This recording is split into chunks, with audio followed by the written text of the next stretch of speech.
Well, as we said, we've got a very special guest on the Restoration Club podcast. We are joined by Jordan Green out of Nashville, Tennessee. I don't want to tell too much more about his story, but he is a Restoration Club OG almost from day one. So I'm sure he'll touch on that. But Jordan, thanks a lot, man, for joining us. We really appreciate it.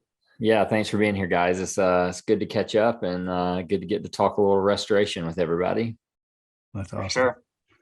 Jordan, we've already, of course, said who you are, kind of where you are located here. Is Nashville home originally? Like where's birthplace? No, born and raised in South Carolina, so near Greenville, small town called Clinton. If there are any Clintonites out there, probably not many, but yeah, grew up in Clinton, and after college moved to another small town, but a little larger, little step up called Greenwood, and lived there for the first, like 6 years of my wife and I's marriage. And then moved to the Nashville area. We live in Franklin, so just south of Nashville, about 6 years ago. So we've been here for going on 6 years. That's awesome.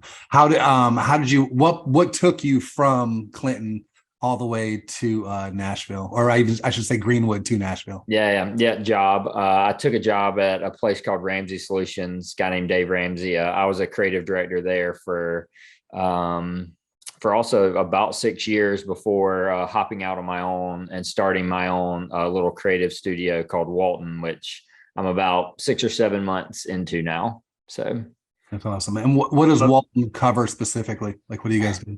Yeah, so we market ourselves. I say I'm a solopreneur right now, so I've got some contractors that help me out with things, and obviously I partner with people on projects. But full service creative studio, but really we kind of lean into design, photo, and video, and definitely more of an ad agency than I would say a marketing agency.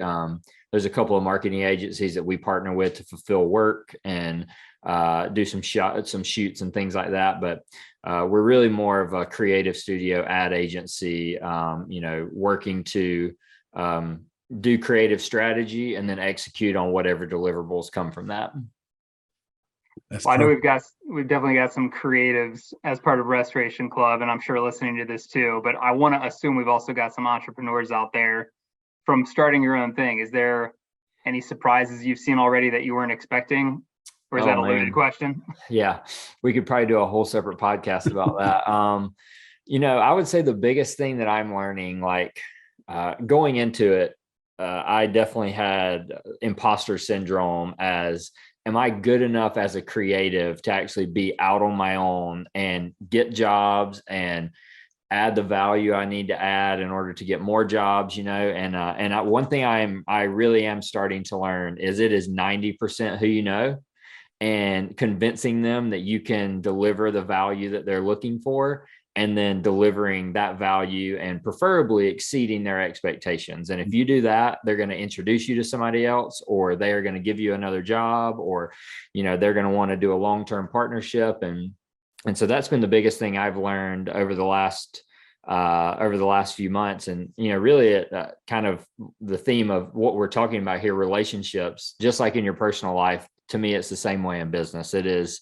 being operating with integrity and being kind and being willing to have the conversations that you need to have, good or bad.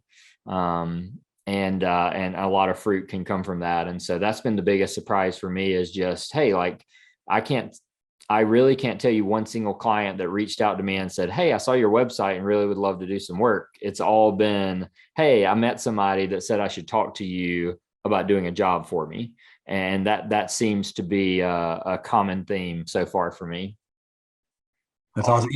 I work in the nonprofit space, and one of our taglines for organizations that we are building better lives through extraordinary relationships. And that is really even that piece, like you're talking about, not just connecting with people. Like, I think our world loves to network, but really there's a deep connection that allows people to know really who you are, what Walton really is, what it's really about. And then that just spreads like wildfire. Yeah, absolutely. And I tell clients, like, my goal when I start talking to you is that we are building a relationship with one another, whether that evolves into us doing a lot of work together or not is secondary. But we know if we can add value to each other as humans, if we can be great with one another and help each other out, then a lot of good is going to come from that. And that's really partly where the name Walton comes from. It's a family name. My grandfather was a pastor and a carpenter, and just believed in doing unbelievably high quality work for anyone that he got the opportunity to do work for. And that served him his entire life until he passed away in December. And, it's my way of kind of like taking that legacy and saying like, hey, I want to continue doing what he did and take it into my generation and show my kids what that looks like. Legacy. Man, to have your grandfather all the way up until this past December, certainly sorry for your loss, but it's amazing to have a grandfather so deep into your own life. I mean, could you even touch on kind of what he meant to you? And obviously it impacted you kind of starting something on your own too. Yeah, absolutely. Certainly a blessing to have him around as long as I did. He was over a 10-year cancer survivor. He was a veteran. He did all the things. He lived a full and fulfilling life. And, one of the reasons that I made the jump out of, corporate world into entrepreneurship when I did is because when my grandfather worked in a mill for 49 years, and did, his carpentry work on the side and was a music pastor on the side. And he did all these things on the side. And when he retired, he just started doing those things full time. And awesome. I could always see that he I don't think he would ever say this, because he loved his time in the mill. But I can only imagine what it would have been like if he would have gotten to do those two passions of his full time versus having to fit work into that, And so for me, I was like, man, like, what better time than now to jump out and try to make a career out of the things I'm passionate about. And, if I have to fall back into something or get a job somewhere else, like, then that's what will happen. But at some point you just got to make the jump and decide that, hey, I'm going to try this. And so I almost feel like I'm, in a sense, like taking that step that he took later in life. I'm just taking it much earlier and getting to experience that fulfillment that he felt the last 30 years of his life working a little bit earlier. And so I'm thankful for that, and thankful for, whether he realized it or not, the lesson he taught me and kind of living life the way he did. I love it. Well, hopefully I can be him and you when I grew up at some point. Yeah, no, you've got a good, you're doing just fine, Danny. Yeah, you're okay. You're okay. Well, you talk about leaning into passion points and trying to jump out and really do something with that now. I'm only going to say it only because I know, but I know you have the ability and opportunity to work in the golf space some and what you're doing now. But to kind of segue us, can you take us back to kind of your introduction to the game, where it kind of struck a chord with you, and where you started investing in it? What age and how you've kind of grown in it to now? Yeah. So I grew up, like I said, in a really small town, and my dad used to take me, the company he used to work for had a little par 3 course that was 3 holes in front of their plant. And it was crabgrass, and the greens were just shorter crabgrass, right? It was like, it was just a place to go and swing a golf club and hit a golf ball. And so I remember on Sunday afternoons, we would go make that loop over and over and over again. And then as I got a little older and started playing golf competitively, we joined a country club in town. And so started playing there every Saturday morning, me, my dad, and my brother. And he was introduced to the game by his father. And so it was just something that always meant a lot to us. And so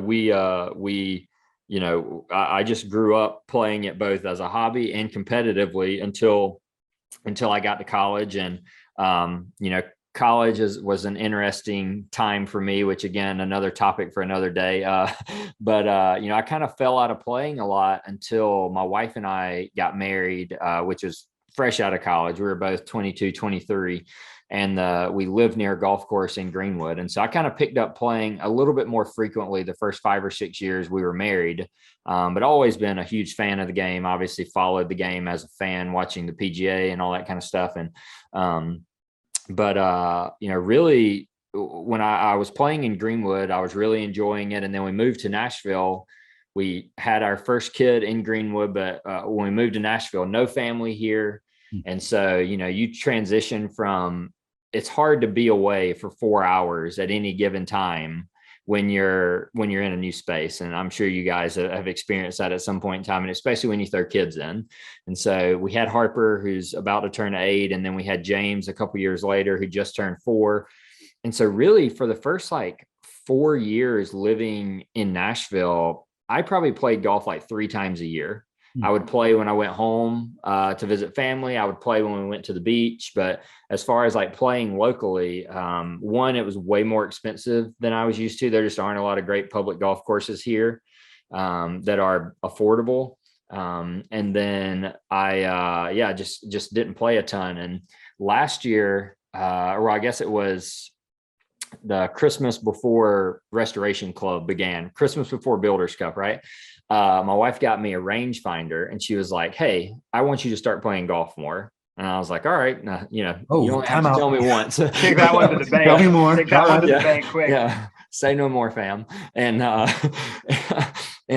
so I was like, "Hey, I am going to commit to playing more golf this year." And that was 2021, I guess, or 2022. What year is it? 2023 now. Yeah. And so we had been to an event at Stream Song before that with Drew Holcomb called The Headliner. And that was when I was like, "Hey, I really want to start doing this golf thing again a little more." So she got me the rangefinder, and I was like, "I'm going to start playing more golf." And then I met Jeff on Instagram, and sorry if it's okay to kind of go into the Restoration Club story and how I got involved. You're doing our work for us. We appreciate it. So I had been talking with Drew about helping out with the Headliner event, but he decided he wasn't going to do Headliner anymore. And I love the idea of, hey, you get away with a group of friends or with your spouse for the weekend, and you play golf during the day, and you have something else to do at night, and it's just a good event. It's just a good getaway.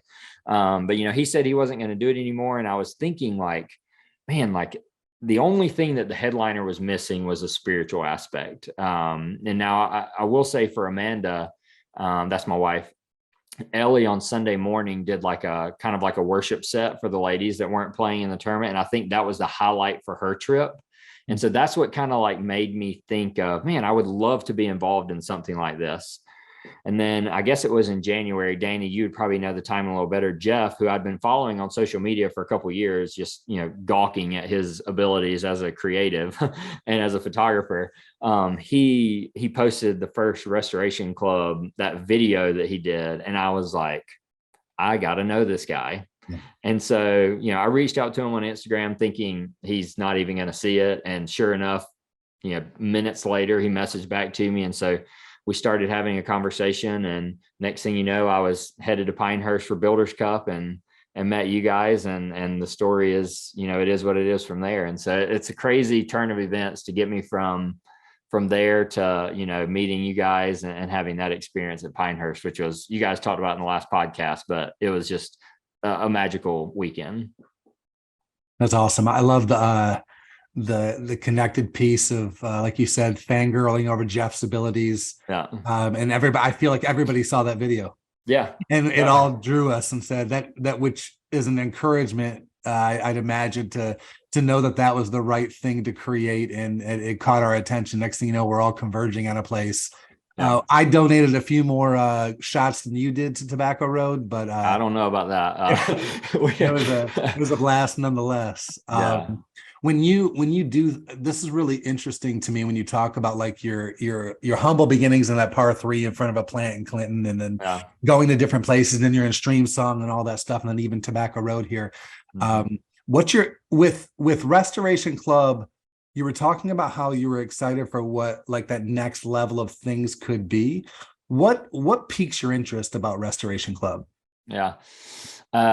Well, for me, my relationship with golf has always been, on one hand, there's this competitive side that is you against the golf course, that is, you have to be disciplined, and I think you talked about it, Ryan, in the last podcast, maybe.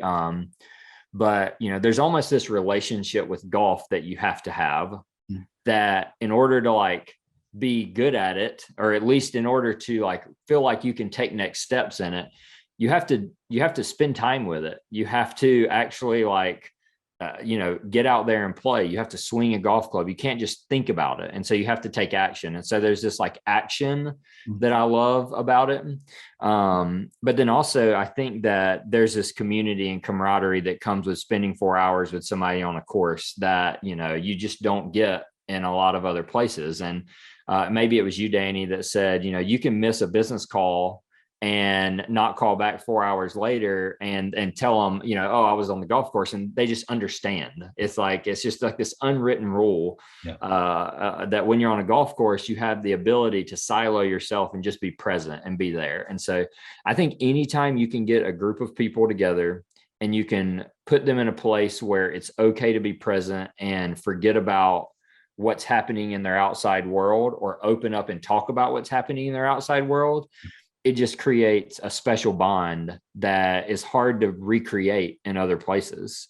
And so, I think about those rounds we played in Pinehurst, and it was just like, I'm playing rounds of golf at incredible golf courses with people I've never met before and creating moments that I'll never forget.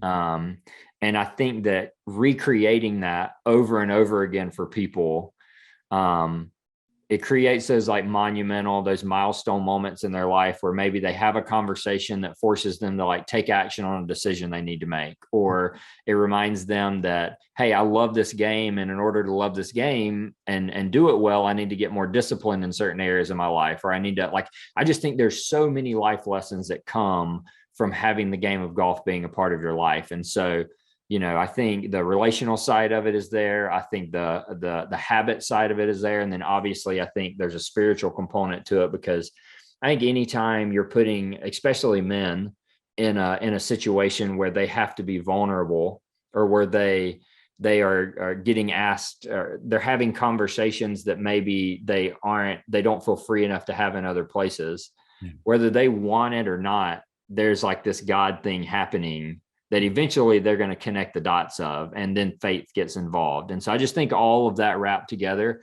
makes something like what happened at Builders Cup special, but the ability to like recreate that for Restoration Club over and over again really excites me. Yeah. That's pinnacle right there. That's exactly where it's table setting, right? You're sitting in a car, you're sitting across from each other, having this conversation, you're walking along, hitting shots here and there. And you mentioned the spiritual aspect of golf. And one of those things I always harken back to is golf is completely like man-made, but it doesn't feel man-made when you're out there. You feel like the Lord rolled some hills out, or you feel like sand appeared, and you forget sometimes because you're just caught up in the awe of raised greens and streams running this side, and those types of things really, like you said, create a spiritual aspect that opens up and creates a more inviting conversation, open area. I think that's really awesome. And I can't think of another place, outside of obviously when I'm on a date night with my wife, or, trying to spend intentional time with my kids, where I'm not multitasking, where I'm just doing one thing. And so like on a golf course, you're there playing golf, and that involves having conversations and hitting golf shots. And if you're trying to do other things, you end up not having a good time, or it feels rushed. And so I think it forces you to not multitask. And I think that's another, that is one of those, the way it slows me down is different than anything else probably that I have in my life. And so that's where I think some of the spiritual aspect comes in. It's like, the Lord speaks to you in quiet places, and he speaks to you when you aren't distracted by other things. And that's something that golf creates for me, for sure. I think that's such a good point, because I feel like when I'm on the course too, I'm of the same mindset. And I think if we're, kidding ourselves when we're off the golf course, a lot of those distractions or multitasking is self-induced. Yeah. It's not that we just have a lot of life happening. It's that we choose those things. So to your point, when you get on the golf course, you have to be that much more intentional. But I completely agree with you from the conversational aspect. And I think you hit the nail on the head. I think there are a lot of guys who desire deeper relationships and community and having real conversation, but that's not everybody's nature. It's not natural to everyone. So I think the hope is that, guys who are doing this now in Restoration Club are taking the step to initiate those conversations to kind of break down those walls and create a space where guys feel like they can really kind of come together. But at the same time, I was going to say, don't hear what we're not saying. We're not claiming this is easy by any stretch. No, we're three guys trying to, lead three families and enjoy the game when we can. Yeah. And I feel like I've been telling myself recently, this is a daily thing. It's not every once in a while thing. My hope is I could spend even more time on the golf course, but as guys, just in general, I keep telling myself this is a daily thing. And if we can create that community with guys and be able to still enjoy the game, man, I'm excited to see, what those relationships are going to look like a year from now or even further. Yeah, absolutely. And maybe even as this keeps growing, right, as Restoration Club morphs and becomes even more, these events pop in. That's where we start including family, right? It's not just a exclusive, I'm just a getaway, but it's something like you said, Jordan, Amanda had a chance to connect in something for herself too. And it's not just only that. My wife, Reem, she would probably go crazy sitting in a golf cart with me for that long. So like, what am I doing here? But she would eat up a spa or a time. But the main thing she would love more than anything else, and I think I would love just as much, is us being able to come back together and share the story of the day and share the things that happen and the way that we saw God work in those spaces. I think that's a really cool opportunity we have coming down the pike as we build this thing out. Yeah, absolutely. I agree. And so with that gives us a little segue, because we're talking about like the ideas and the memories and the things we have. What's a favorite memory of yours from the golf course that doesn't involve a golf club? Yeah, I've been thinking about this question since you sent it over. And I, there's a lot. I think in the last episode, you mentioned that back porch at Tobacco. That moment of just all coming together was really cool. Hanging out at the church, or the former church that, in those evenings was really, really cool. And for me, I think, so golf has become, for me, as much as it is like a passionate game that I play, it's also a part of my vocation now. And so I find myself on a golf course with a camera, and unfortunately is not the right word, but for lack of a better term, more often than I do a golf club, it seems like, in certain seasons. And so this past December, I had the opportunity to be out at Pebble documenting an event out there for another organization. And I spent like 5 hours standing on 7 tee box, just taking photos and videos of groups as they came in, and getting to watch some of these guys like experience number 7 at Pebble for the first time. Like some of them, this was a mecca of a trip. Like number 7 at Pebble is like probably a top 5 hole, for a lot of us golfers.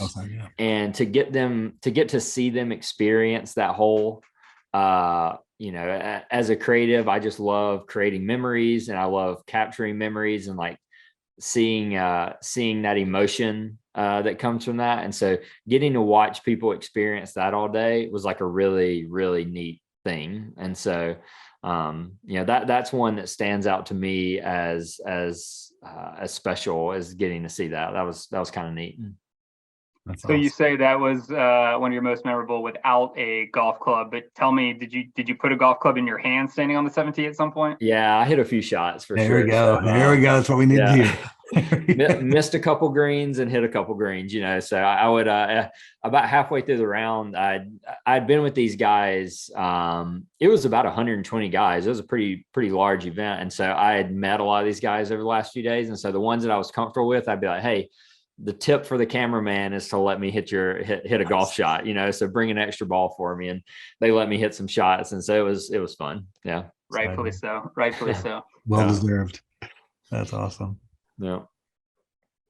Well, that ends our time, at least in terms of questions for you, Jordan. We don't want to rob from your family, and we've all got life happening in the sense of it. But it's been an absolute honor to hear the journey for you for not only golf but your professional career. I remember, man, I feel like when I first met you, you were just on the verge of getting ready to step out. Like, so if I met you in 22, you were just getting ready to make the leap. Is that right? Yeah, like we met in February of 22. In March, like I had this like a very very much a God driven leaning experience, like a couple of weeks after we got back from the trip.